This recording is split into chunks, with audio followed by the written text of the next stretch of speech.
What if I told you that the secret to truly youthful skin um, wasn't some $200 cream sitting on a department store shelf, Right. Yeah. but actually a laser that intentionally vaporizes your face until it looks like, well, like chamois leather? It's incredibly intense. And what if I told you that while you're healing from this, you were actually strictly forbidden from wearing even a single drop of sunscreen? I mean, that completely goes against literally everything we're taught about skincare, right? It really does. It completely shatters that whole illusion of skincare being this gentle, luxurious spa process. Yeah.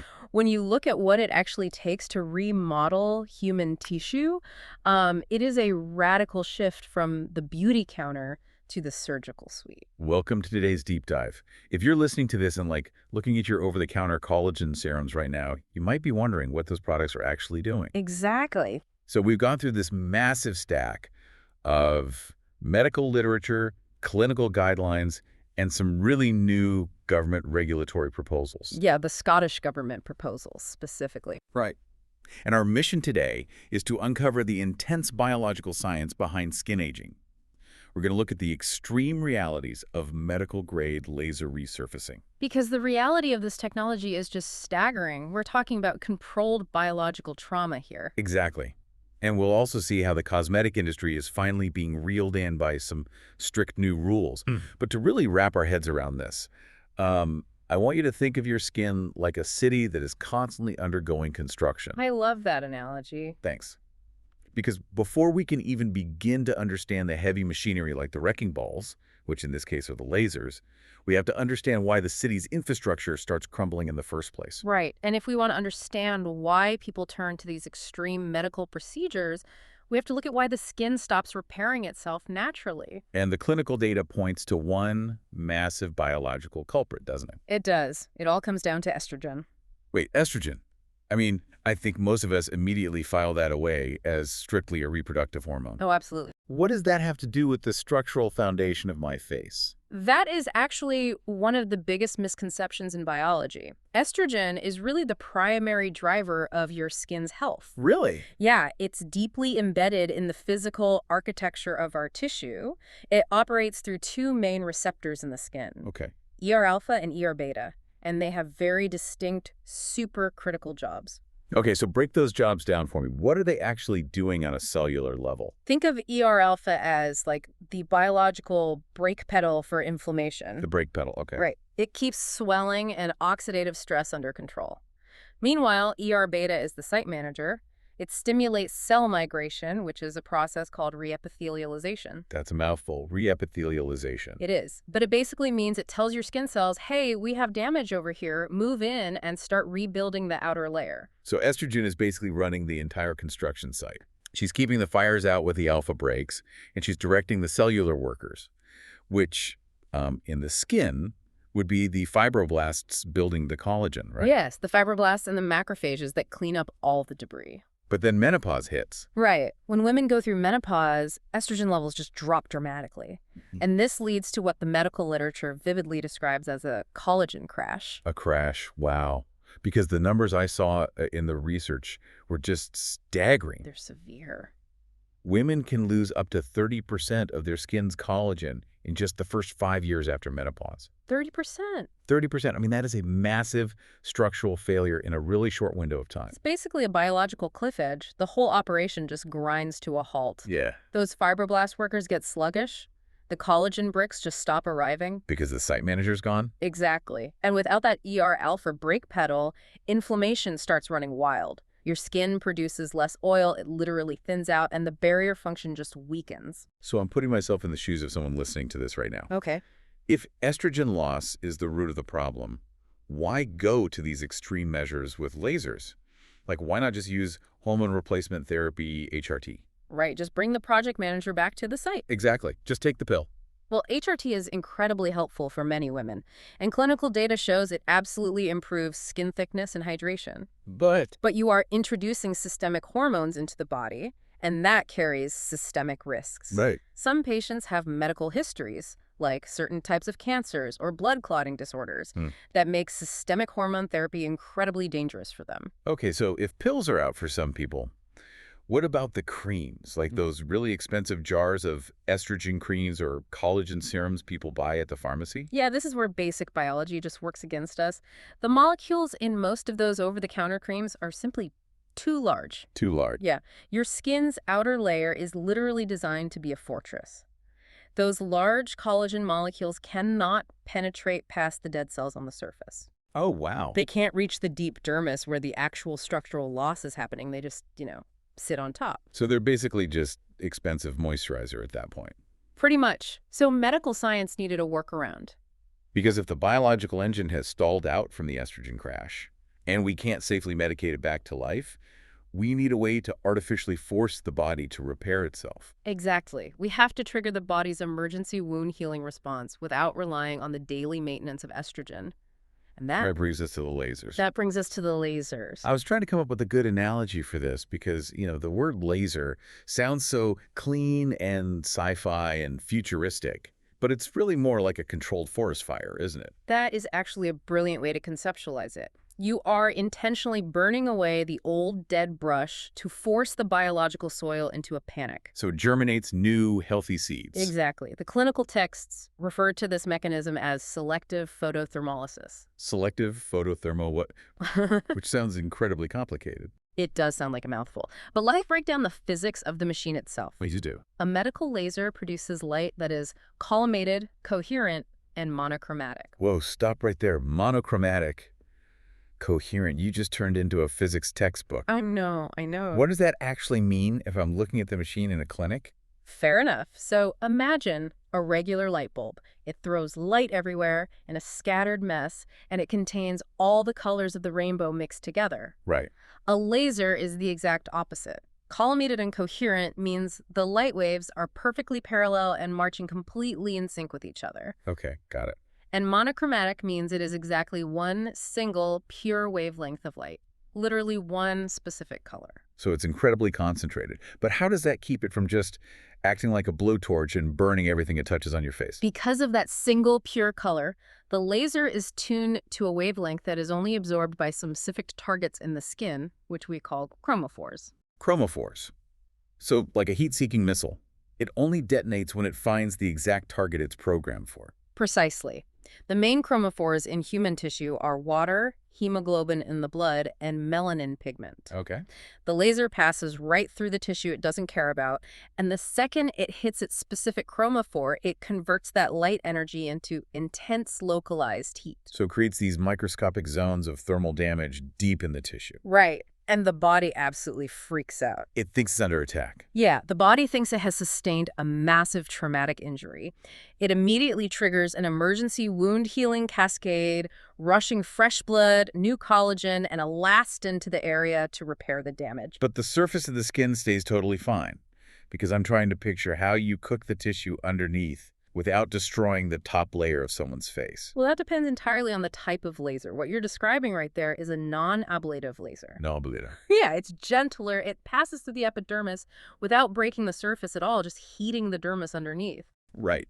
But when we look at the deep end of the medical literature, we see the other category, ablative lasers. And ablative basically means to vaporize, right? Yes. Ablative lasers like the surgical-grade CO2 or erbium-YA lasers, they target water. Okay. And since human cells are mostly water, the laser literally flash boils the moisture inside the cell, causing the tissue to vaporize instantly in a puff of smoke. Wow. Okay, this is where we really step into the extreme end of the spectrum. We really do. Because the clinical documents, we reviewed detailed procedures for people with really severe damage like deep acne scars or those harsh vertical smoker's lines around the mouth.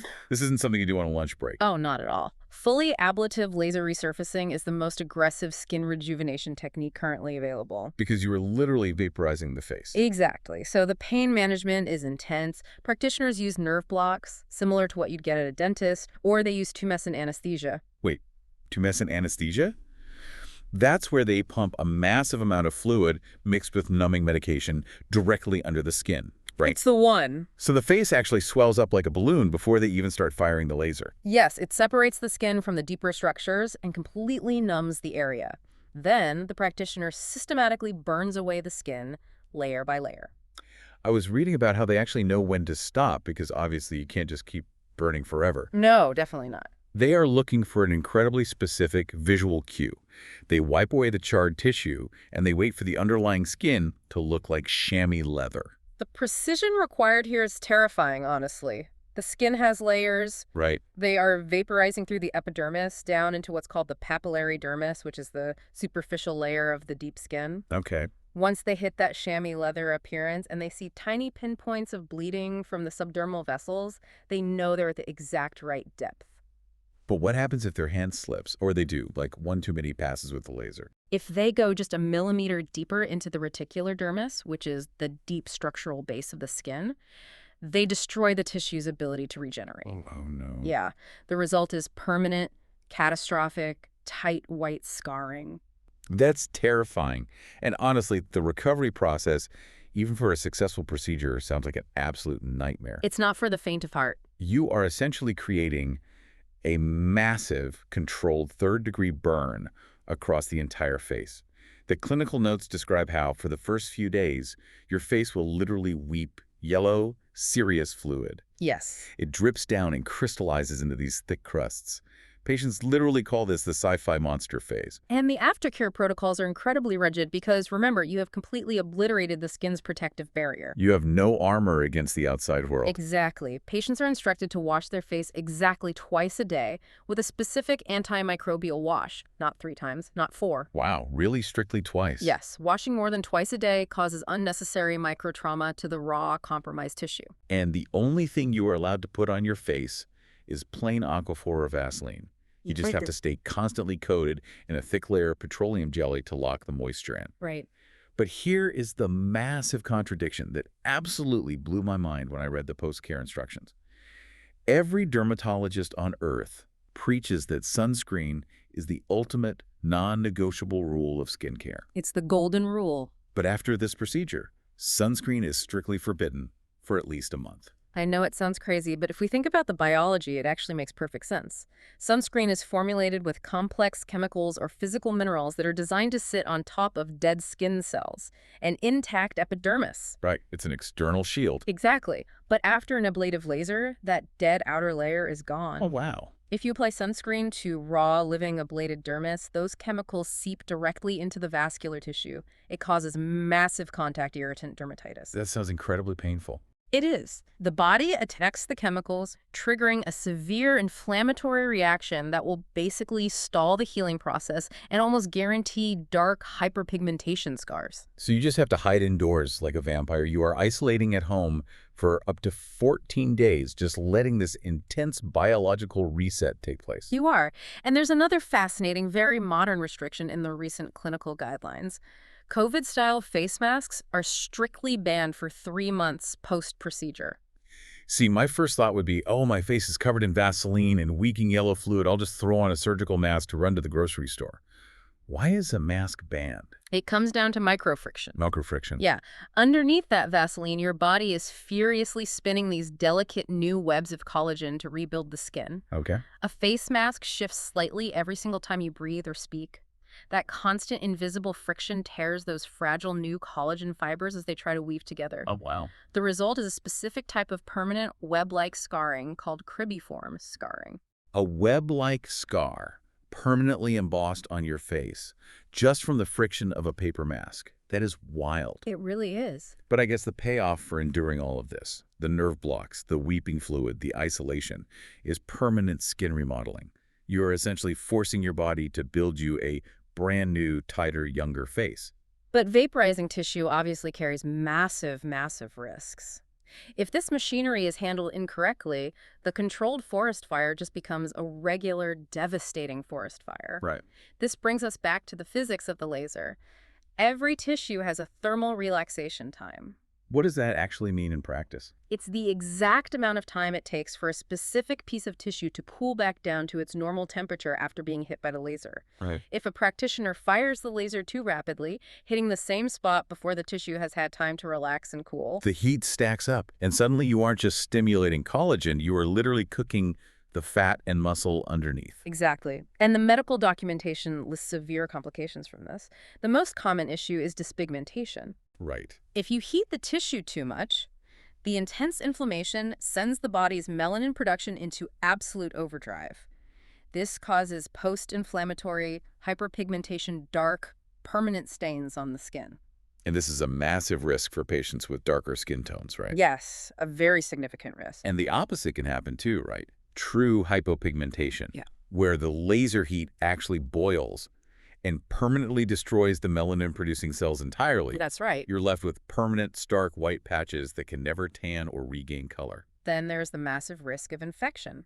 Remember, when you vaporize the epidermis, the patient becomes highly susceptible to bacterial infections like Pseudomonas. Which thrives in moist environments. Yeah. Like a face covered in Vaseline. Exactly. But the viral aspect is even more concerning. Yeah, the clinical texts mention the herpes simplex virus. Are you saying a laser can cause a cold sore breakout? Not just a cold sore. The extreme thermal trauma of the laser completely shocks the nervous system. If a patient has the herpes simplex virus dormant in their system, even if they haven't had a cold sore in 30 years, the trauma can trigger a massive full-face reactivation of the virus. The face. Yes. It will spread across the raw, ablated skin and can cause permanent scarring. That is absolutely terrifying. Which is why preventative oral antivirals like Valaciclover are absolutely mandatory. You start taking them days before you even sit in the laser chair. And the risks vary depending on the specific machine. We looked at the NYAG laser, which is highly effective for vascular treatments and removing dark hair.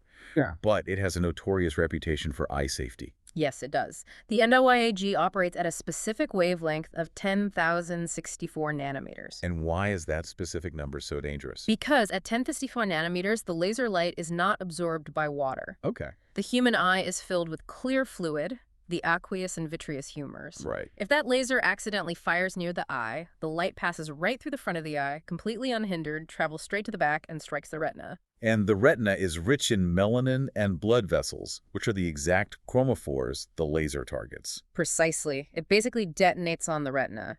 It causes an instant, painless, permanent burn, leading to irreversible blindness. I was reading the safety protocols for this, and I genuinely thought it was a typo. Oh, the eye shields? Yes. To prevent this, they don't just use those little tanning bed goggles.